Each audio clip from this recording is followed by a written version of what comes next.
Hello guys, welcome back. പുതിയൊരു വീഡിയോയിലേക്ക് എല്ലാവർക്കും സ്വാഗതം. 2026 ഫോട്ടോഷോപ്പ് പഠിക്കാനായിട്ട് തുടങ്ങുന്ന ആൾക്കാർക്ക് പോലും മനസ്സിലാവുന്ന രീതിയിലാണ് ഈ ഒരു ട്യൂട്ടോറിയൽ ക്രിയേറ്റ് ചെയ്തിട്ടുള്ളത്. Once again welcome back to my another video. നിങ്ങൾ ഈ കാണുന്നതാണ് 2026 ഫോട്ടോഷോപ്പിന്റെ ഇന്റർഫേസ് എന്ന് പറയുന്നത്. ഇത് മാത്രമല്ല, ഇതിനകത്ത് ഒരുപാട് സംഭവങ്ങളുണ്ട്, അതെല്ലാം പറഞ്ഞുതരാം. ആദ്യം തന്നെ ഡ്രാഗ് ആൻഡ് ഡ്രോപ്പ് ഇമേജ് എന്നും പറഞ്ഞിട്ട് ഒരു സെക്ഷൻ ഇവിടെ കൊടുത്തിട്ടുണ്ട്. അതിനർത്ഥം എന്താണ്? അതിൽ തന്നെ കൊടുത്തിട്ടുണ്ട് ഏതെങ്കിലും ഒരു ഫോട്ടോയോ അല്ലെങ്കിൽ എന്തെങ്കിലും ഫയലോ വലിച്ചുകൊണ്ട് വന്ന് ഇതിനകത്ത് ഇട്ട് കഴിഞ്ഞാൽ അതിവിടെ ഓപ്പൺ ചെയ്ത് നമുക്ക് എഡിറ്റിംഗ് സ്റ്റാർട്ട് ചെയ്യാം എന്നാണ് കൊടുത്തിരിക്കുന്നത്. ഇത് പിന്നീട് നമുക്ക് നോക്കാം, ഇതിവിടെ നിൽക്കട്ടെ. അത് കഴിഞ്ഞ് ഇവിടെ ന്യൂ ഫയൽ എന്ന് കാണാം. അതായത് പുതിയൊരു ഫയൽ ക്രിയേറ്റ് ചെയ്യണം. ഒരു തംബ്നെയിൽ ക്രിയേറ്റ് ചെയ്യുകയാണെങ്കിൽ നമ്മൾ ന്യൂ ഫയൽ ക്ലിക്ക് ചെയ്ത് വേണം ഒരു തംബ്നെയിലിനുള്ള ക്യാൻവാസ് ഒക്കെ സെറ്റ് ചെയ്തെടുക്കാനായിട്ട്. അതിൻ്റെ താഴെയായിട്ട് ഓപ്പൺ എന്ന് കാണാം. ഈ ഓപ്പൺ എന്ന് പറയുന്നത് നമുക്ക് ഓൾറെഡി ചെയ്തിട്ടുള്ള ഒരു വർക്കോ അല്ലെങ്കിൽ നമുക്കൊരു ഫോട്ടോ, നമ്മൾ നേരത്തെ എന്താ പറഞ്ഞ് ഡ്രാഗ് ആൻഡ് ഡ്രോപ്പ് ചെയ്യാം. അതായത് വലിച്ചുകൊണ്ട് വന്ന് ഇവിടെ വിട്ട് കഴിഞ്ഞാൽ ഇവിടെ ആ ഒരു ഫോട്ടോ ഓപ്പൺ ആവുമെന്ന് പറഞ്ഞു. അതുപോലെ വലിച്ചുകൊണ്ട് വരാതെ നമുക്ക് ഇവിടെ ക്ലിക്ക് ചെയ്ത് നമ്മുടെ ഫയലിലേക്ക് പോയിട്ട്, ഞാൻ ജസ്റ്റ് ക്ലിക്ക് ചെയ്ത് കാണിച്ചു തരാം. ക്ലിക്ക് ചെയ്ത് നമ്മുടെ ഫയലിലേക്ക് പോയിട്ട് നമുക്ക് അവിടെ നിന്നും ഒരു ഇമേജോ എന്തെങ്കിലും സെലക്ട് ചെയ്തിട്ട് നമുക്ക് ഓപ്പൺ കൊടുത്തു കഴിഞ്ഞാൽ അതിവിടെ ഫോട്ടോഷോപ്പിൽ ഓപ്പൺ ആവും. ഇങ്ങനെയാണ് രണ്ട് മെത്തേഡ് ഉള്ളത്. ബാക്കി ഇതൊന്നും ഞാൻ പറഞ്ഞു തരുന്നില്ല, ഇമ്പോർട്ടൻ്റ് മാത്രമേ പറയുന്നുള്ളൂ. ഞാൻ പറയുന്ന ഈ കാര്യങ്ങൾ പഠിച്ചു കഴിഞ്ഞാൽ തന്നെ ഒരുവിധം ഫോട്ടോഷോപ്പ് നിങ്ങൾക്ക് പഠിച്ചെടുക്കാൻ പറ്റും. ഇനി നമുക്ക് ഇവിടെ ഈ ഫോട്ടോഷോപ്പിൻ്റെ ഐക്കൺ നിങ്ങൾക്ക് കാണാൻ പറ്റും അല്ലേ? അതിലൊന്ന് ക്ലിക്ക് ചെയ്ത് കഴിഞ്ഞാൽ നമുക്ക് ഫോട്ടോഷോപ്പിനകത്തേക്ക് പോകാൻ പറ്റും. ഇതാണ് ഫോട്ടോഷോപ്പിൻ്റെ ഉൾവശം. മനസ്സിലായോ? ഇവിടെയാണ് ഫുൾ എഡിറ്റിംഗ് നടക്കുന്നത്. ആദ്യം തന്നെ ഞാനൊരു ഫോട്ടോ ഇതിലേക്ക് കൊണ്ടുവരാം, എന്നിട്ട് നമുക്ക് സംസാരിക്കാം. ഓക്കെ, ഞാൻ ഈ ഒരു ഫോട്ടോ ഇവിടെ നിന്ന് വലിച്ചോണ്ട് വന്ന് നമ്മൾ ഈ ഒരു സ്ക്രീനിനകത്ത് വിട്ട് കഴിഞ്ഞാൽ ഇവിടെ ഓപ്പൺ ആവും.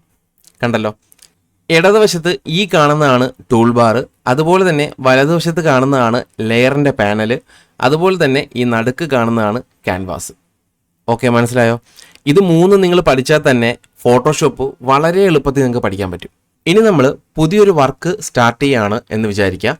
അങ്ങനെയാണെങ്കിൽ നമ്മൾ പുതിയൊരു ക്യാൻവാസ് ക്രിയേറ്റ് ചെയ്യണം. അതിനായിട്ട് നമ്മൾ ഫയലിൽ പോകണം. ഇവിടെ ഫയൽ ഉണ്ടാവും, അവിടെ ന്യൂ എന്നത് കാണാം, അതിൽ ക്ലിക്ക് ചെയ്യുക. അല്ല എന്നുണ്ടെങ്കിൽ ഇത് ഞാൻ ക്ലോസ് ചെയ്യണേ, Ctrl+N പ്രസ് ചെയ്താലും മതി. ന്യൂ ഡോക്യുമെൻ്റ് ഇവിടെ ക്രിയേറ്റ് ചെയ്യാം. ഇനി തംബ്നെയിലിന് വേണ്ടിയിട്ടാണെങ്കിൽ നിങ്ങളിവിടെ ശ്രദ്ധിക്കുക, ഈ മുകളിലായിട്ട് കസ്റ്റം ചെയ്തിട്ടുള്ള കുറച്ച് ക്യാൻവാസുകൾ ഓൾറെഡി ഇവിടെ കൊടുത്തേക്കും. കണ്ടോ, ഫോട്ടോ എന്ന് പറയുമ്പോൾ കുറച്ചിവിടെ കൊടുത്തിട്ടുണ്ട്, പ്രിൻറ്റിന് കുറച്ചിവിടെ കൊടുത്തിട്ടുണ്ട്, ആർട്ട് ആൻഡ് ഇല്ലുസ്ട്രേഷനിൽ കുറച്ച് കൊടുത്തിട്ടുണ്ട്, വെബ്, മൊബൈലിന്, അങ്ങനെ ഓരോന്നിനും ഓരോ സൈസിനൂടെ കൊടുത്തിട്ടുണ്ട്. ലാസ്റ്റായിട്ട് ഫിലിം ആൻഡ് വീഡിയോ എന്ന് പറഞ്ഞിട്ടും കുറച്ചുകൂടെ കൊടുത്തിട്ടുണ്ട്. അപ്പോൾ തംബ്നെയിൽ ചെയ്യുന്നവർ ഡയറക്റ്റ് ഈ ഒരു ഫിലിം ആൻഡ് വീഡിയോ എന്നുള്ള സെക്ഷനിൽ വന്നിട്ട് ഈ കാണുന്ന 1080p എന്ന് പറയുന്ന ഈ ഒരു ക്യാൻവാസിൽ ക്ലിക്ക് ചെയ്യുക. അതിനുശേഷം ഈ വലത് സൈഡിൽ നോക്കി കഴിഞ്ഞാൽ അതിൻ്റെ വിത്ത്, ഹൈറ്റ് ഒക്കെ കൊടുത്തേക്കാം. യൂട്യൂബിൻ്റെ തംബ്നെയിലിൻ്റെ സൈസ് എന്ന് പറയുന്നത് ഈ കാണുന്നത് തന്നെയാണ്, 1920 1080 എന്ന് പറയുന്ന ഈ ഒരു സൈസ് തന്നെയാണ്. അപ്പോൾ റെസൊല്യൂഷൻ 72 കിടക്കുന്നത്. അത് മതിയോ എന്നൊരു സംശയം എല്ലാവർക്കും വരും. ഈ റെസൊല്യൂഷൻ ഇത്ര മതിയോ അതോ ഇനിയും കൂട്ടി കൊടുക്കണോ? അത് എല്ലാവർക്കും വരുന്നൊരു കോമൺ ഡൗട്ടാണ്. പക്ഷേ നമ്മൾ ഡിജിറ്റൽ ഉപയോഗിക്കും, അതായത് ഇപ്പം തംബ്നെയിലിൻ്റെ കേസ്, അല്ലെങ്കിൽ നമ്മൾ മൊബൈലിൽ റീൽ ഇടാനായിട്ടുള്ള തംബ്നെയിൽ, അങ്ങനെയൊക്കെയുള്ള ഡിജിറ്റലി ഉപയോഗിക്കുന്ന എല്ലാ സംഭവങ്ങൾക്കും ഒരു 72 തന്നെ ധാരാളമാണ്. നിങ്ങൾക്ക് വേണമെങ്കിൽ 300 ഉപയോഗിക്കാം. പക്ഷേ പ്രിൻറ്റിങ്ങിൻ്റെ കാര്യത്തിൽ വരുമ്പോഴാണ് കൂടുതലും 300 നമ്മൾ റെസൊല്യൂഷൻ കൊടുക്കേണ്ടത്. ഇപ്പോൾ ഇവിടെ 72 ധാരാളം മതിയാവും. നിങ്ങൾക്ക് വേണമെങ്കിൽ 300 കൊടുക്കാം, അതൊന്നും കുഴപ്പമുള്ള കാര്യമില്ല കേട്ടോ. എന്നിട്ട് ജസ്റ്റ് ക്രിയേറ്റ് എന്ന് പറയുന്ന ഈ ഒരു ബട്ടണിൽ ക്ലിക്ക് ചെയ്യുക. നമ്മുടെ ക്യാൻവാസ് ഇവിടെ വന്നിട്ടുണ്ട്. അപ്പോൾ തന്നെ നിങ്ങൾക്ക് കുറച്ച് ലൈൻസ് ഇവിടെ കാണാം അല്ലേ? ഇതെല്ലാം ഗൈഡ്സ് ആണ്. അതായത് നമ്മുടെ സ്കെയിലില്ലേ, സ്കെയിലിന് പകരമുള്ള ലൈനാണ് ഈ കിടക്കുന്നത്. നമുക്ക് എന്തെങ്കിലും ഒരു സബ്ജക്റ്റോ അല്ലെങ്കിൽ ഒബ്ജക്റ്റോ എന്തെങ്കിലും ടെക്സ്റ്റുകളൊക്കെ കൊണ്ട് അലൈൻമെൻറ്റ് ചെയ്ത് വെക്കാനൊക്കെ ഏറ്റവും കൂടുതൽ ഹെൽപ്പ് ചെയ്യുന്ന സംഭവമാണ് ഇത്. അപ്പോൾ ഇത് മൊത്തത്തിൽ ഇങ്ങനെ വന്ന് കിടക്കുന്നതുകൊണ്ട് നിങ്ങൾ പേടിക്കൊന്നും വേണ്ട. റിമൂവ് ചെയ്യാനായിട്ട് വളരെ സിമ്പിളാണ്. ഒന്നുകിൽ ഈ ഒരു മൗസ് പോയിൻ്റ് ആ വരയിൽ കൊണ്ടുവച്ച് ഇങ്ങനെ വലിച്ചുകൊണ്ട് പോയി ഈ ഒരു സ്കെയിലിൻ്റെ ഈ ലെവൽ കൊടുത്തിരുന്ന ഭാഗമില്ല, ഇവിടെ അങ്ങ് വിട്ട് കഴിഞ്ഞാൽ അതങ്ങ് മാഞ്ഞു പോയിക്കോളും. അല്ലാത്ത പക്ഷം ഒരുപാടുണ്ടെങ്കിൽ മൊത്തത്തിൽ കളയാനായിട്ട് ഈ ഒരു മൗസ് പോയിൻ്റ് ഈ ലൈനിൽ കൊണ്ട് വെച്ചിട്ട് റൈറ്റ് ബട്ടൺ ക്ലിക്ക് ചെയ്തിട്ട് ക്ലിയർ ഗൈഡ്സ് എന്നാണ്, കണ്ടോ, അതങ്ങ് ക്ലിക്ക് ചെയ്യുക.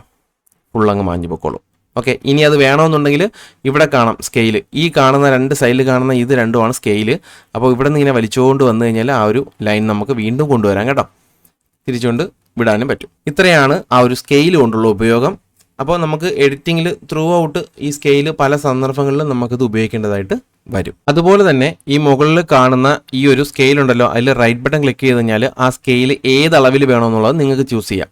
സെന്റിമീറ്റർ വേണോ, ഇഞ്ചസ് വേണോ, പിക്സൽ വേണോ എന്നൊക്കെ ഇവിടെ നിന്ന് ചൂസ് ചെയ്യാം കേട്ടോ. ഇനി നമുക്ക് ടൂൾ ബാർ ഒന്ന് പരിചയപ്പെടാം.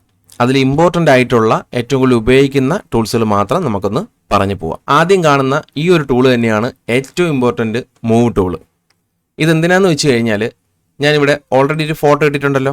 ഈ ഒരു ഫോട്ടോ മൗസിൻ്റെ ലെഫ്റ്റ് ബട്ടൺ ഞെക്കി പിടിച്ചിട്ട് ഇങ്ങനെ വലിച്ചുകൊണ്ട് വന്നിട്ട് ഈ ഒരു ക്യാൻവാസിൻ്റെ ഈ ഒരു ഭാഗത്ത് കൊണ്ടുവന്നിട്ട് താഴോട്ട് കൊണ്ടുവന്ന് ഈ ഒരു ക്യാൻവാസിൽ കൊണ്ട് മൗസ് വെച്ചിട്ട് ആ ഒരു മൗസ് പോയിന്റ് നമ്മൾ ഞെക്കി പിടിച്ചില്ലേ, അതൊന്ന് റിലീസ് ചെയ്ത് കഴിഞ്ഞാൽ ആ ഒരു ഇമേജ് ഇവിടെ ഇങ്ങനെ വരും. ഇതെന്താണ് ഇങ്ങനെ വലുതായിട്ട് വന്നതെന്ന് ചോദിച്ചു കഴിഞ്ഞാൽ നമ്മൾ വലിച്ചിട്ട ആ ഒരു ഫോട്ടോ അതിൻ്റെ സൈസും റെസൊല്യൂഷനൊക്കെ നമ്മൾ ഇപ്പോൾ ക്രിയേറ്റ് ചെയ്ത് വെച്ച ക്യാൻവാസിനേക്കാളും ഒരുപാട് കൂടുതലാണ് ആ ഇമേജിനുള്ളത്. അതുകൊണ്ടാണ് അതിങ്ങനെ വലുതായിട്ട് നിൽക്കുന്നത്. നമുക്കത് ചെറുതാക്കി വയ്ക്കാം അതിനായിട്ട്.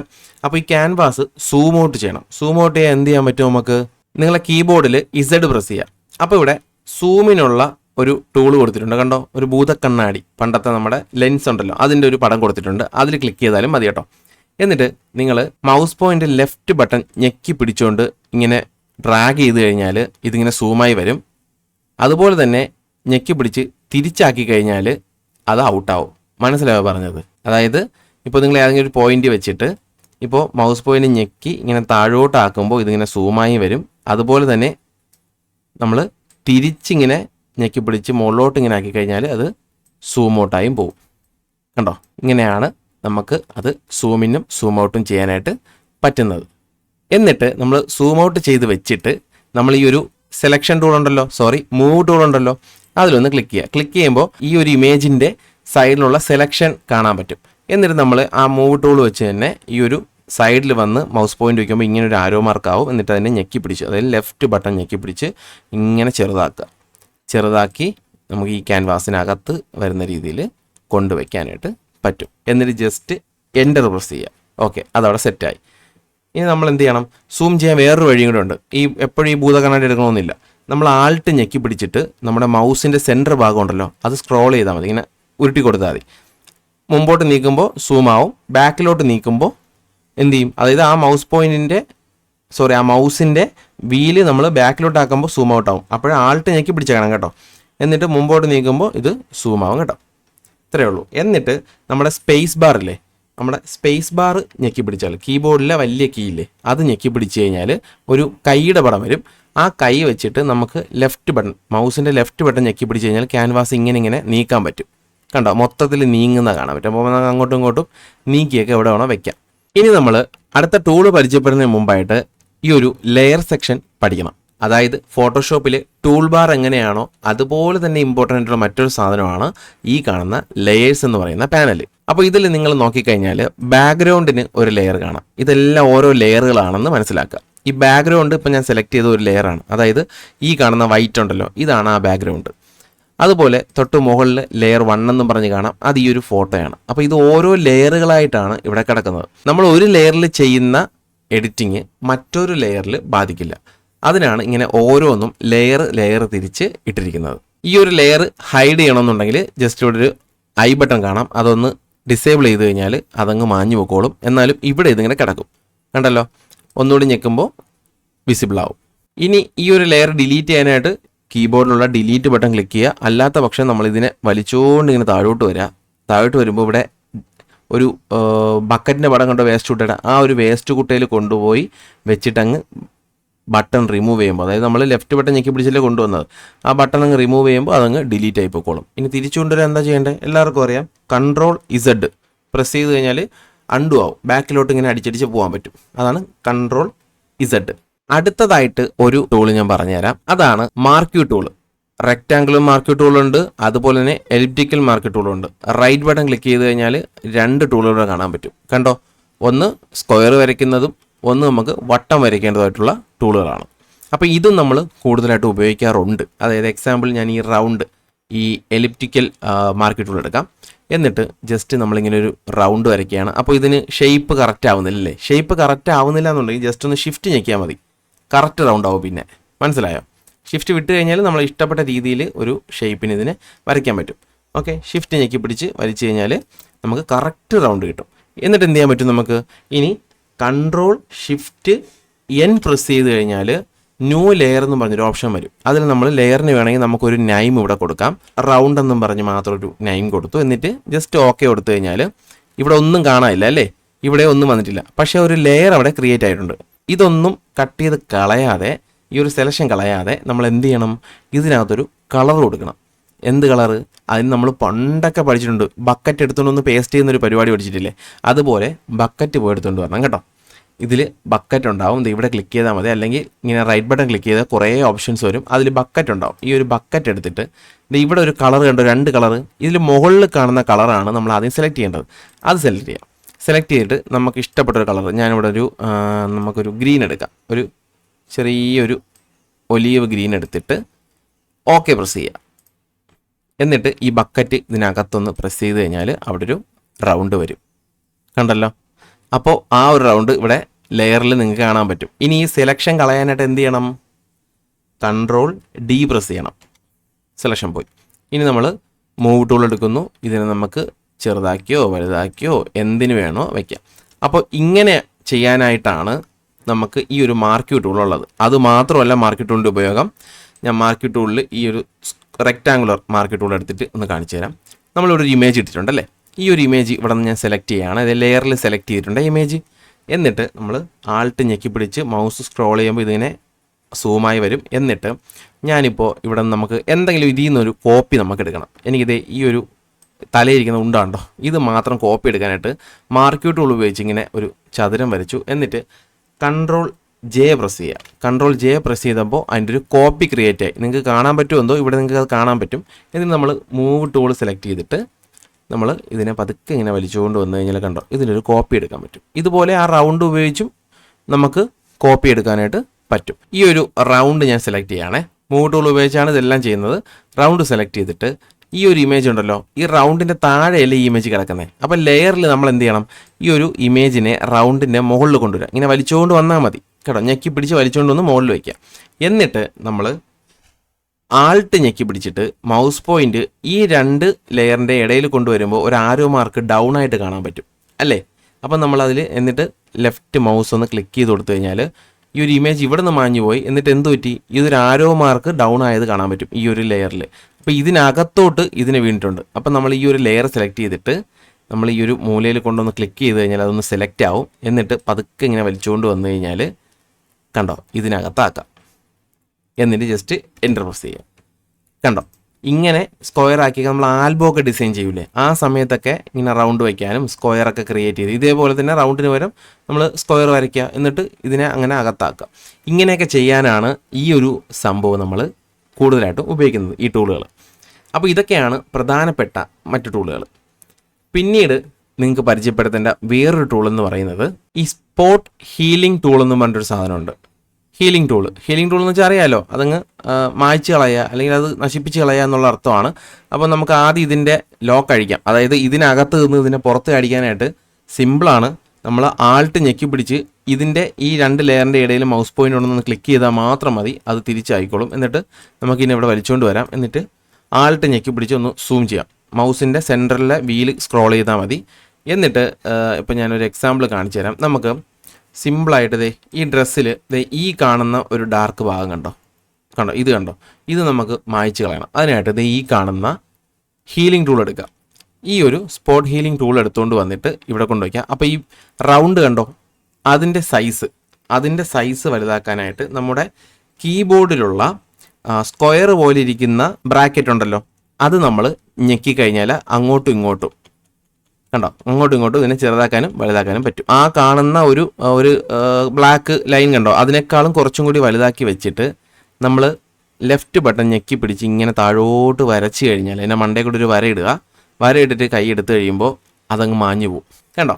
അതുപോലെ ഇവിടെ ഉണ്ട്, അതും മാച്ചുള്ള. അങ്ങനെ ഇത് നമ്മുടെ മുഖത്ത് എന്തെങ്കിലുമൊക്കെ പാടുണ്ടെങ്കിലും ഇതുപോലെ ജസ്റ്റ് ഒന്ന് കുത്തി കൊടുത്തു കഴിഞ്ഞാൽ അതെല്ലാം മാഞ്ഞു പോകും. അതിങ്ങനെ കണ്ടോ, ഇങ്ങനെ കുത്തി കഴിഞ്ഞാൽ അതെല്ലാം മാഞ്ഞു. ഇവിടുത്തെ ഈ പാടുകളായം കണ്ടോ. അതിനാണ് ഇത് ഉപയോഗിക്കുന്നത്. നമ്മൾ ഈ ആൽബം ഡിസൈൻ ചെയ്യുമ്പോൾ ഫോട്ടോ എഡിറ്റ് ചെയ്യുമ്പോഴൊക്കെ നമുക്ക് ഇത് ഭയങ്കരമായിട്ട് ഉപയോഗിക്കാൻ പറ്റും കേട്ടോ. അപ്പോൾ അതാണ് നിങ്ങൾക്ക് പ്രധാനമായിട്ടും പിന്നീട് പറഞ്ഞു തരേണ്ട ഒരു ടൂൾ എന്ന് പറയുന്നത്. ഇനി അടുത്തതായിട്ട് നമ്മൾ നോക്കാൻ പോകുന്നത് ടെക്സ്റ്റ് ടൂളാണ്. ഇവിടെ ടി എന്നും പറഞ്ഞു കൊടുത്തിട്ടുണ്ട്. നമ്മുടെ കീബോർഡിൽ ടി പ്രസ് ചെയ്താലും ഇത് സെലക്ട് ചെയ്യാം കേട്ടോ. എന്നിട്ട് നമ്മളിപ്പോൾ ഇതെല്ലാം ഒന്ന് ഞാൻ ഹൈഡ് ചെയ്യണേ. ഈ കിടക്കുന്നതൊന്ന് ഹൈഡ് ചെയ്യാണ്. എന്നിട്ട് നമുക്ക് മൂവ് ടൂൾ എടുത്തിട്ട് ഇതിനെ ഒന്ന് സൈഡിലോട്ട് വയ്ക്കാം. എന്നിട്ട് ഇവിടെ ടെക്സ്റ്റ് ചെയ്യാം. ഓക്കെ, അപ്പോൾ ടെക്സ്റ്റ് ടൂൾ ഒന്നുകൂടെ എടുക്കുന്നു. എന്നിട്ട് എവിടെയെങ്കിലും കൊണ്ട് നിങ്ങൾക്ക് എവിടെയാണോ ടെക്സ്റ്റ് വെക്കേണ്ടത് ക്ലിക്ക് ചെയ്യുക. പിന്നീട് അത് മാറ്റാം. എഡിറ്റ് ചെയ്യുന്ന സമയത്ത് നിങ്ങൾക്ക് വൃത്തിക്ക് അത് കാണാൻ പറ്റുന്ന രീതിയിൽ എവിടെയെങ്കിലും ഒന്ന് ക്ലിക്ക് ചെയ്യുക. ക്ലിക്ക് ചെയ്തിട്ട് ഇങ്ങനെ സെലക്ഷൻ വരും. അതിൽ നമുക്ക് എന്താണോ വേണ്ടത് അതൊന്ന് കോപ്പി പേസ്റ്റ് ചെയ്യാം. അല്ലാന്നുണ്ടെങ്കിൽ നമ്മൾ ജസ്റ്റ് പിക്സൽ എന്ന് മാത്രം കൊടുക്കാം. പിക്സൽ എന്ന് മാത്രം കൊടുത്തു എൻ്റർ അടിച്ചു. ഓക്കെ, ഇനി മൂവ് ടൂൾ എടുക്കുന്നു. മൂവ് ടൂൾ ഞെക്കുമ്പോൾ ചുറ്റുമുള്ള സെലക്ഷൻ വന്നിട്ടുണ്ടാവും. അതിൽ പിടിച്ചിങ്ങനെ വലുതാക്കാം, ചെറുതാക്കാം, എങ്ങോട്ട് വേണോ നീക്കി വയ്ക്കാം, എന്തുവേണം ചെയ്യാം. ഓക്കെ, അതിൻ്റെ കൂടെ തന്നെ ഇത് എൻ്റർ അടിച്ചതിന് ശേഷം നിങ്ങൾ ടി പ്രസ് ചെയ്ത് കഴിഞ്ഞാൽ ഈ മുകളിലായിട്ട് ഇതിൻ്റെ കുറച്ച് ഓപ്ഷൻസ് കാണാം. അതിലിവിടെ സൈസ് കൂട്ടാനുള്ള ഓപ്ഷൻ ഇവിടെ കാണാൻ പറ്റും. അതുപോലെ തന്നെ ഫോണ്ട് ചേഞ്ച് ചെയ്യാനായിട്ടുള്ള ഓപ്ഷൻ ഇവിടെ കാണും. അതിലേത് ഫോണ്ട് വേണോ നിങ്ങൾക്ക് സെലക്ട് ചെയ്യാൻ പറ്റും. അതുപോലെ തന്നെയാണ് നിങ്ങൾക്ക് ഈ കാണുന്ന ക്യാരക്ടർ എന്ന് പറയുന്ന ഒരു സെക്ഷൻ, അതിൽ ക്ലിക്ക് ചെയ്ത് കഴിഞ്ഞാൽ ഇവിടെ നിങ്ങൾക്ക് കാണാൻ പറ്റും. ഇവിടെയും സൈസ് അഡ്ജസ്റ്റ് ചെയ്യാം. ഇതെന്ന് പറയുന്നത് നമ്മുടെ ടെക്സ്റ്റിൻ്റെ 2 ടെക്സ്റ്റ്. ഇപ്പം നമ്മൾ എൻ്റർ അടിച്ചിട്ട് ഞാനൊരു കാര്യം കാണിച്ചു തരാം. എൻ്റർ അടിച്ചിട്ട് 1 2 3 എന്നൂടെ അടിച്ചിരിക്കുകയാണ്. എന്നിട്ട് എൻ്റർ അടിക്കുകയാണ് എന്ന് നോക്കിക്കോളൂ. നമ്മൾ ഈ കാണുന്ന ഓപ്ഷനിൽ നമ്മൾ ഇത് മാറ്റും തോറും ഇതിൻ്റെ അളവ് മാറുന്ന നിങ്ങൾക്ക് കാണാം. നോക്കിക്കോളൂ, കണ്ടോ? അളവ് മാറ്റുന്നതനുസരിച്ച് അതിങ്ങനെ നീങ്ങി നീങ്ങി പോകുന്നതായിട്ട് കാണാൻ പറ്റും. കണ്ടോ? ഇങ്ങനെ മാറ്റാനാണ് അത് കൊടുത്തിരിക്കുന്നത്. ഈ ഒരു സംഭവം താഴത്തെ ഇതെന്ന് പറയുന്നത് നമ്മൾ ഇവിടെ ഞെക്കിയിട്ട് ഇങ്ങനെ കൊടുത്തു കഴിഞ്ഞാൽ ഈ ടെക്സ്റ്റുകളുടെ ഈ ഓരോ ലെറ്റർ ഉണ്ടല്ലോ, ഈ ലെറ്ററിൻ്റെ ഇടയിലെ ഗ്യാപ്പ് കൂട്ടാനാണ് ഈ ഒരു സംഭവം ഉപയോഗിക്കുന്നത്. ഇനി അടുത്തതായിട്ട് വേറൊരു ടൂൾ ഞാൻ പറഞ്ഞുതരാം. Quick selection tool. ഈ കാണുന്ന ക്വിക്ക് സെലക്ഷൻ എന്ന് പറയുന്ന ഈ ഒരു ടൂൾ, ഇതിൻ്റെ ഉപയോഗം ഞാൻ പറഞ്ഞുതരാം. അതിന് മുമ്പായിട്ട് ഈ ടെക്സ്റ്റും ഇതെല്ലാം ഞാൻ ഒന്ന് ഹൈഡ് ചെയ്യണേ. എന്നിട്ട് മൂവ് ടൂൾ എടുത്ത് ഇതിനെ മാത്രം നമുക്കിവിടെ ഒന്ന് സെൻറ്ററിലോട്ട് വയ്ക്കാം. എന്നിട്ട് നമ്മൾ ഈ ഒരു സബ്ജക്റ്റിനെ സെലക്ട് ചെയ്യാൻ പോകണം. അതിനായിട്ട് ഈ ഒരു ക്വിക്ക് ടൂൾ എടുത്തിട്ട് നമ്മൾ ഈ ഒരു സബ്ജക്റ്റിൽ കൊണ്ടുവന്ന് ഇങ്ങനെ ഞെക്കിക്കൊണ്ടിരുന്നാൽ, അതായത് ഓരോ പ്രസ് ചെയ്യുമ്പോഴും നമുക്ക് ഇതിങ്ങനെ സെപ്പറേറ്റ് ആയിട്ട് സെലക്ട് ചെയ്തെടുക്കാൻ പറ്റും. കണ്ടോ? ഇങ്ങനെ ഓരോന്നായിട്ട് സെലക്ട് ചെയ്യാം. എന്നിട്ട് ഇവിടെയും കൂടി സെലക്ട് ആയിട്ടുണ്ടല്ലേ, ഈ ബാക്ക്ഗ്രൗണ്ട് ഈ ഭാഗം നമുക്ക് റിമൂവ് ചെയ്യാനായിട്ട് ആൾട്ട് ഞെക്കി പിടിച്ചിട്ട് ഒന്ന് ഞെക്കിക്കഴിഞ്ഞാൽ ഇത് മൈനസ് ആവും. എന്നിട്ട് അത് റിമൂവ് ചെയ്യാം. ആ ഭാഗം റിമൂവ് ആയിക്കോളും. അതുപോലെ ഇവിടെ ആൾട്ട് ഞെക്കി പിടിച്ച് ഞെക്കിയാൽ മതി കേട്ടോ. അങ്ങനെ ഇപ്പോൾ ഇത് മൊത്തം നമ്മൾ സെലക്ട് ചെയ്തിട്ടുണ്ടേ. ഇനി നമ്മൾ അത് ഇവിടെ കൂടെ ഒന്ന് സെലക്ട് ചെയ്യാം. എന്നിട്ട് ഈ ഒരു ലെയർ സെലക്ട് ആണെന്ന് ഉറപ്പ് വരുത്തിയിട്ട് Ctrl+J പ്രസ് ചെയ്ത് കഴിഞ്ഞാൽ ഇതിൻ്റെ ഒരു കോപ്പി കിട്ടും. താഴത്തെ അങ്ങ് ഹൈഡ് ചെയ്യാം. ഈ ഒരു ലെയർ, പഴയ ലെയർ ഹൈഡ് ചെയ്യുമ്പോൾ നിങ്ങൾക്ക് കാണാൻ പറ്റും. കണ്ടോ? ഹൈഡ് ചെയ്യുമ്പോൾ ഇത് നമ്മൾ സെപ്പറേറ്റ് ആയിട്ട് കട്ട് ചെയ്തെടുത്തു. ഇനി നിങ്ങൾക്ക് ഇത് കട്ട് ചെയ്യാൻ ബുദ്ധിമുട്ടുണ്ടെന്നുണ്ടെങ്കിൽ Ctrl+Z അടിക്കുക. ഞാനിത് മൊത്തം കളഞ്ഞിട്ട് ആ ഒരു ലെയർ ഇവിടെ ഉണ്ട്, ഇതൊന്ന് കളയാൻ, ഈ സെലക്ഷൻ കളയാൻ നമ്മൾ നേരത്തെ പറഞ്ഞിരുന്നു Ctrl+D പ്രസ് ചെയ്താൽ മതി, സെലക്ഷൻ പോകും. അപ്പോൾ നിങ്ങൾ ക്വിക്ക് സെലക്ഷൻ ടൂൾ എടുക്കുമ്പോൾ തന്നെ ഇവിടെ മുകളിലായിട്ട് സെലക്ട് സബ്ജക്റ്റ് എന്നും സെലക്ട് ആൻഡ് മാസ്ക് എന്നുള്ള ഓപ്ഷൻ ഉണ്ട്. അതിൽ ഈ സെലക്ട് സബ്ജക്റ്റ് എന്നുള്ളതൊന്ന് ക്ലിക്ക് ചെയ്ത് കൊടുക്കുക. ക്ലിക്ക് ചെയ്ത ഉടനെ നമ്മൾ സെലക്ട് ചെയ്തതിനേക്കാൾ ബെറ്റർ ആയിട്ട് ഈ ഫോട്ടോഷോപ്പ് അതിനെ സെലക്ട് ചെയ്തിട്ടുണ്ട്. കണ്ടല്ലോ? ഇനി നമുക്ക് വേണമെങ്കിൽ ഇതിനെ Ctrl+J അടിച്ച് കോപ്പി എടുക്കാം. Ctrl+J അടിച്ച് കഴിഞ്ഞാൽ അതിൻ്റെ ഒരു കോപ്പി കിട്ടും. കണ്ടോ? നമ്മൾ വെട്ടിയതിനേക്കാളും പെർഫെക്റ്റ് ആയിട്ട് അവരത് വെട്ടിത്തരും. ഇതിനാണ് ക്വിക്ക് സെലക്ഷൻ ടൂൾ കൂടുതലായിട്ട് ഉപയോഗിക്കുന്നത്. ഇനി ഞാൻ നിങ്ങൾക്ക് ഒരു കിടിലം സാധനം പറഞ്ഞുതരാം. ഇതിലെ AI. ഇപ്പം തന്നെ നിങ്ങൾക്ക് ഫോട്ടോഷോപ്പ് ഉപയോഗിക്കേണ്ട ബേസിക് ആയിട്ടുള്ള ഒരു കാര്യം സെറ്റ് ആയിട്ടുണ്ടെന്ന് ഞാൻ വിചാരിക്കുന്നു. ഇതിലെന്തെങ്കിലും സംശയം ഉണ്ടെങ്കിൽ ധൈര്യമായിട്ട് കമൻറ്റ് ചെയ്തോളൂ. നമുക്ക് അടുത്തൊരു സെക്ഷനിൽ നിങ്ങളുടെ കമൻറ്റ് നോക്കിയിട്ട് ഒരുപാട് കമൻറ്റ് വരുവാണെങ്കിൽ അതിന് ഓരോന്നായിട്ടും നമുക്ക് റിപ്ലൈ പറഞ്ഞുകൊണ്ടൊരു ഫുൾ വീഡിയോ ചെയ്യാം കേട്ടോ. അപ്പോൾ ഇനി അടുത്തായിട്ട് നമ്മൾ നോക്കാൻ പോകുന്നതാണ് AI. 2026 ഫോട്ടോഷോപ്പ് ഉപയോഗിക്കുന്ന AI എന്താണെന്ന് നമുക്ക് അറിയണ്ടേ? അത് നോക്കിയാലോ. നമുക്ക് മൂവ് ടൂൾ ഉപയോഗിച്ചിട്ട് നമുക്ക് ഇതൊന്ന് ആദ്യം ഡിലീറ്റ് ചെയ്ത് കളയാമേ. ജസ്റ്റ് ഡിലീറ്റ് ചെയ്യുന്നു. ഈ ഒരു ലെയർ മാത്രം ഇവിടെ കിടക്കട്ടെ. നമ്മളിത് സൂം ഔട്ട് ചെയ്ത് വയ്ക്കുന്നു. സൂം ഔട്ട് ചെയ്യാൻ അറിയാലോ, ആൾട്ട് ഞെക്കി പിടിച്ച് മൗസിൻ്റെ സെൻറ്റർ ഭാഗം സ്ക്രോൾ ചെയ്താൽ മതി, സൂം ഔട്ട് ആവും. ഓക്കെ, ഇനി നമ്മൾ ഈ ഒരു ഇമേജ് ഞാൻ ഇവിടെ ഇങ്ങനെ വലുതാക്കി വയ്ക്കുവാണേ. മൂവ് ടൂൾ ഉപയോഗിച്ചാണ് വലുതാക്കുന്നത്. അതിനുശേഷം നിങ്ങളിപ്പോൾ ഇങ്ങനെ വലുതാക്കി. Okay, fine. എന്നിട്ട് നിങ്ങൾക്കിപ്പോൾ ഈ ഒരു ഇമേജിൻ്റെ ബാക്കി ഭാഗം ഇല്ല അല്ലേ? അപ്പോൾ ഈ ബാക്കി ഭാഗം വേണമെങ്കിൽ നമ്മൾ ഒന്നീ ChatGPTയോ ജെമിനിയൊക്കെ ആശ്രയിക്കണം അല്ലേ. ഫോട്ടോഷോപ്പിൽ പെയ്ഡ് വെർഷൻ ഉപയോഗിക്കുന്ന ആൾക്കാർക്ക് അതിൻ്റെ ആവശ്യമില്ല. ഞാൻ ഇവിടെ കാണിച്ചു തരാം. ജസ്റ്റ് ഈ ഒരു ഫോട്ടോ ജസ്റ്റ് ഒന്ന് അലൈൻമെൻറ്റ് ചെയ്യട്ടെ. ഓക്കെ, ഇതിങ്ങനെ ഇരിക്കട്ടെ. ഇനി നമുക്ക് ഇത്രയും ഭാഗം ഫ്രീ ആയിട്ട് കിടക്കുകയാണ്. പക്ഷേ ഈ ഒരു ഫോട്ടോയുടെ ബാക്കി തന്നെ നമുക്ക് കൊണ്ടുവരണമെങ്കിൽ എന്ത് ചെയ്യണമെന്ന് അറിയാവോ? നമ്മൾ മാർക്യൂ ടൂൾ എടുക്കണം. റെക്റ്റാങ്കുലർ മാർക്യൂ ടൂൾ എടുത്തിട്ട് നമ്മൾ ഈ ഇമേജിൽ ശകലം ഒന്ന് കയറുന്ന രീതിയിൽ, അല്ലാതെയും ചെയ്യാം, പക്ഷേ ഞാൻ കൂടുതലും ചെയ്യുന്ന അങ്ങനെയാണ്. ഈ ഇമേജിൽ ശകലം ഒന്ന് കയറുന്ന രീതിയിൽ സെലക്ട് ചെയ്തുകൊണ്ട് ഇങ്ങനെ വരയ്ക്കുക. വരച്ച് ഇങ്ങനെ ഫുള്ള് സെലക്ട് ചെയ്യുക. ഏതൊക്കെ ഭാഗത്താണോ നിങ്ങൾക്ക് അത് ഫില്ലാവേണ്ടത് ആ ഒരു ഭാഗം മൊത്തവും സെലക്ട് ചെയ്യുക. ഓക്കെ, ഇനി നിങ്ങൾ എന്ത് ചെയ്യണം? റൈറ്റ് ബട്ടൺ ക്ലിക്ക് ചെയ്യണം. റൈറ്റ് ബട്ടൺ ക്ലിക്ക് ചെയ്തിട്ട് കണ്ടന്റ് അവെയർ ഫില്ല് കാണും. തൊട്ട് താഴെയായിട്ട് ജനറേറ്റീവ് ഫില്ലെന്ന് കാണാൻ പറ്റും അല്ലേ. അതിലൊന്ന് ക്ലിക്ക് ചെയ്യുക. ക്ലിക്ക് ചെയ്ത് കഴിഞ്ഞാൽ ഇവിടെ ജനറേറ്റീവ് ഫില്ലും അതിൻ്റെ താഴെയായിട്ട് ഇവിടെ ഫയർഫ്ലൈ എന്ന് കാണാം. അതുപോലെ തന്നെ വേറെയും പെയ്ഡ് ആയിട്ടുള്ള വെർഷൻസ് ഇവിടെ കൊടുത്തിരിക്കുന്നത് കാണാം. ഇനി നമുക്ക് എന്തെങ്കിലും പ്രോംപ്റ്റ് വേണമെങ്കിൽ ഇവിടെ കൊടുക്കാം കേട്ടോ. അതായത് നമുക്ക് ഏത് രീതിയിലാണോ ഇവിടെ ബാക്ക്ഗ്രൗണ്ട് വരേണ്ടത് അതിൻ്റെ പ്രോംപ്റ്റ് വേണമെങ്കിൽ കൊടുക്കാം. പക്ഷെ നിങ്ങൾക്ക് പ്രോംപ്റ്റ് ഒന്നും അറിയില്ല, എന്ത് കൊടുക്കണമെന്ന് അറിയില്ല, വേണ്ട, ഒന്നും ചെയ്യേണ്ട. വളരെ സിമ്പിളായിട്ടൊരു പരിപാടിയേ ഉള്ളൂ. ജസ്റ്റ് ഇവിടെ ജനറേറ്റ് എന്ന് കാണും, അത് മാത്രം ഒന്ന് ക്ലിക്ക് ചെയ്ത് കൊടുക്കുക. കുറച്ച് നേരം ഒന്ന് വെയിറ്റ് ചെയ്യണേ. ഇതാണ് നമ്മളുടെ ഔട്ട്പുട്ട് തന്നിട്ടുള്ളതും, അതും പക്കാ ക്വാളിറ്റിയിൽ അവർ തരും. നമുക്കിനി ഈ റൈറ്റ് സൈഡിൽ നോക്കിക്കഴിഞ്ഞാൽ കുറച്ച് ഓപ്ഷൻസ് കൊടുത്തിട്ടുണ്ട് കണ്ടോ. ഇതിൽ ഒന്നാമത്തെയാണ് ഇപ്പം നിങ്ങൾ കാണുന്നത്. അതുപോലെ തന്നെ അടുത്ത ഞെക്കുമ്പോൾ ഓരോ ഓപ്ഷൻസ് മാറി മാറി വരും. അതിൽ നിങ്ങൾക്ക് ഏതാണോ ബെറ്റർ എന്ന് തോന്നുന്നത് അതെടുക്കാം. ഓക്കെ, ആദ്യത്തെ തന്നെയാണ് ബെറ്റർ. നിങ്ങൾക്ക് അത് പറ്റിയില്ല, കുറച്ച് എന്തെങ്കിലും മാറ്റങ്ങൾ വരുത്തണമെന്നുണ്ടെങ്കിൽ ഇവിടെ പ്രോംപ്റ്റ് വീണ്ടും എന്തെങ്കിലും ടൈപ്പ് ചെയ്ത് കൊടുക്കാം. അതല്ലെങ്കിൽ വെറുതെ ജസ്റ്റ് ഒന്ന് നിങ്ങൾ ജനറേറ്റ് എന്ന് മാത്രം ക്ലിക്ക് ചെയ്ത് കൊടുത്താൽ മതി. കണ്ടോ, കുറച്ചുകൂടി ബെറ്റർ ആയിട്ടൊരു റിസൾട്ട് കിട്ടി തുടങ്ങി. അതിൽ നിങ്ങൾക്ക് ഏതാണോ ബെറ്റർ എന്ന് തോന്നുന്നത് അത് ചൂസ് ചെയ്യുക. ഇത് ഓക്കെ ആണ്, അല്ലെങ്കിൽ ആദ്യം വന്ന അത് തന്നെ എടുക്കാം നമുക്ക്. ഇതെടുത്തിട്ട് നിങ്ങൾ ഇനി എന്ത് ചെയ്യണമെന്ന് അറിയാവോ? നിങ്ങൾക്ക് നോക്കി അറിയാം കണ്ടോ, ആ സൺലൈറ്റ് ബാക്കിൽ നിന്ന് വീഴുന്നതിൻ്റെ ആ ഒരു ഇതുവരെ, ആ ലൈറ്റിങ് വരെ അവർ കറക്റ്റ് ആഡ് ചെയ്തിട്ടുണ്ടെന്നുള്ളതാണ്. ഇനി നമുക്കൊന്ന് സൂം ചെയ്ത് നോക്കാം. ഈ ഫോട്ടോയ്ക്ക് എത്ര ക്വാളിറ്റി ഉണ്ടോ അതേ ക്വാളിറ്റിയിൽ നമുക്കിവിടെ കിട്ടിയിട്ടുണ്ട്. ഒരു പക്ഷേ എനിക്ക് തോന്നുന്നു അതിനേക്കാളും കുറച്ചും കൂടി ബെറ്റർ ആയിട്ട് ക്വാളിറ്റി കിട്ടിയിട്ടുണ്ട്. ഇത് ഇത്തിരി ഔട്ടാണ്, അതിനേക്കാളും ബെറ്റർ ആയിട്ട് അവരിവിടെ ചെയ്തെടുത്തിട്ടുണ്ട് എന്നാണ് എനിക്ക് തോന്നുന്നത്. Okay fine. എനിവേ, ഇതാണ് നമ്മുടെ AI-യുടെ ഒരു അടുത്ത തലം എന്നൊക്കെ പറയുന്ന രീതിയിൽ മാരകമായിട്ടുള്ളൊരു സംഭവം അല്ലേ. നമുക്കൊരു ഫോട്ടോ എടുക്കുമ്പോഴത്തേക്ക് ചിലപ്പോൾ കൈ കിട്ടില്ല, കാല് കിട്ടില്ല, ചില ഭാഗങ്ങൾ മിസ്സാവും. താലിയിട്ട സമയത്തൊക്കെ നമുക്ക് ചെറുതായിട്ട് എന്തെങ്കിലുമൊക്കെ മിസ്സാവാറുണ്ടല്ലേ. അതെല്ലാം നമ്മൾ ഇതിനകത്ത് കൊണ്ടുവന്നു കഴിഞ്ഞാൽ സിമ്പിളായിട്ട് നമുക്ക് ചെയ്യാമെന്നേ. ഇനി അതിനുശേഷം ഈ മുകളിൽ കാണാം, ഇത് രണ്ടും കൂടി നമ്മൾ ഒന്ന് സെലക്ട് ചെയ്യുന്നു. ഈ ഒന്നാമത്തെ സെലക്ട് ചെയ്തിട്ട് നമ്മൾ ഷിഫ്റ്റ് ഞെക്കിയിട്ട് രണ്ടാമത്തെ ലെയറോട് സെലക്ട് ചെയ്യുക. എന്നിട്ട് Ctrl+E പ്രസ് ചെയ്ത് കഴിഞ്ഞാൽ അത് രണ്ടും കൂടി ഒരൊറ്റ ഇമേജ് ആവും. Ctrl+E. ഓക്കെ, ഇനി മൂവ് ടൂൾ എടുക്കുന്നു. എന്നിട്ട് പതുക്കെ ഇതിന് ഇങ്ങോട്ട് നീക്കി വെച്ചിട്ട് നമുക്ക് വേണമെങ്കിൽ ഇപ്പോൾ ഇങ്ങനെ ഇരിക്കട്ടെ, ഈ ഒരു ഇമേജിൻ്റെ ഈ ഒരു ഭാഗവും കൂടി ഇനി നമുക്ക് കൊണ്ടുവരാം. എങ്ങനെയാണ്?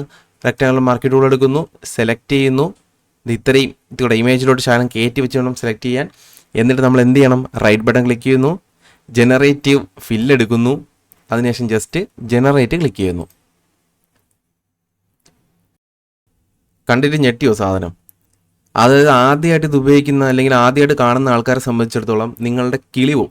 ഞാനിത് നമ്മൾ പെയ്ഡ് വെർഷനിലോട്ട് വന്ന് ഈ ഒരു AI ഇതിൽ ഉപയോഗിച്ച് തുടങ്ങിയപ്പോൾ തൊട്ട് എൻ്റെ കിളി പോയി. അതായത് നമ്മുടെ ഫോട്ടോഷോപ്പൊക്കെ മാരകമായി തുടങ്ങിയത്, അത്ര ലെവലാണ് പൊയ്ക്കൊണ്ടിരിക്കുന്നത്. നിങ്ങൾക്കിപ്പോൾ ഫോട്ടോ എടുക്കുമ്പോൾ ഒരു പേടി വേണ്ട എന്നുള്ളൊരു സെറ്റപ്പിലോട്ടെത്തി. ഇതിലും 3 ഓപ്ഷൻസ് അവർ കൊടുത്തിട്ടുണ്ട്. അതിൽ ഏത് വേണമെന്ന് നമുക്ക് ചൂസ് ചെയ്യാം.